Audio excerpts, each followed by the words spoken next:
செந்தமிழ் நாடெனும் போதினிலே இன்பத்தேன் வந்து பாயும் காதினிலே என்று என்றும் இளையவளாகிய என் தமிழ் தாயே, தேனே மானே மயிலே மரகதமே திகட்டாத திரவியமே, தமிழே உன்னை வணங்கி அவையோரை அடுத்து வணங்கி என் ஆசான் அறிவியல் அறிஞன் APJ அப்துல் கலாம் ஐயாவை பற்றி அவரது நினைவு நாளில் உங்கள் முன் சில செய்திகளை பகிர்ந்து கொள்வதில் மிக்க மகிழ்ச்சி அடைகிறேன்.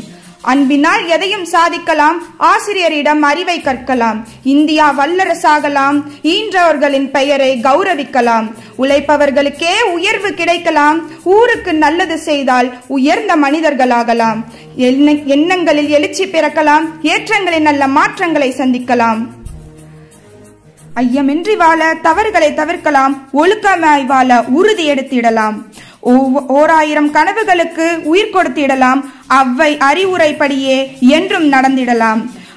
எங்கள் அன்பின் அப்துல் கலாம். ஒவ்வொருவரின் வாழ்விலும் திருக்குறள் என்பது மிக பெரிய ஒழுக்கத்தையும் மாற்றத்தையும் விதைத்து செல்கிறது. அவ்வாறே APJ அப்துல் கலாம் ஐயாவின் வாழ்க்கையை மாற்றிய குறள் என்று பல மேடைகளில் அவர் குறிப்பிட்ட திருக்குறள் இதுதான். அறிவற்றம் காக்கும் கருவி செருவருக்கும் உள்ளளிக்கலாகா அரண்.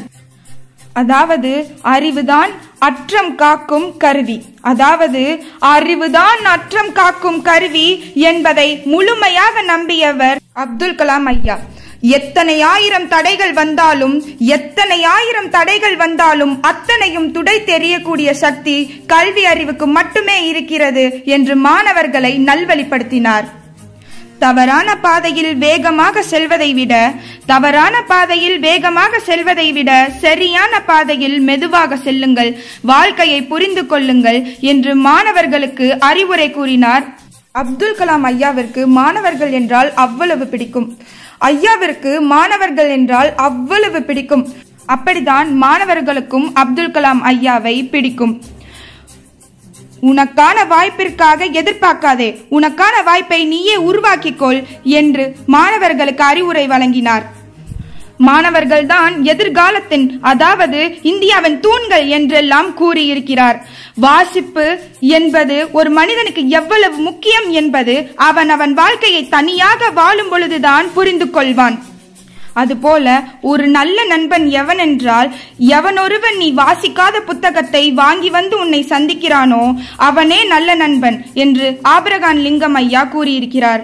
அவருடைய பொன்மொழிகளுக்கு ஏற்ப அப்துல் கலாம் ஐயா வீடு நூலகமாக மாற்றப்பட்டு ராமேஸ்வரத்தில் புத்தகங்கள் குவிந்து கிடக்கும் ஒரு புனித இடமாக மாறிவிட்டது. அதனால் உன் பிறப்பு ஒரு சம்பவமாக இருக்கலாம், ஆனால் உன் இறப்பு ஒரு சரித்திரமாகவே இருக்க வேண்டும் என்று கூறி விடைபெறுகிறேன். நன்றி, வணக்கம்.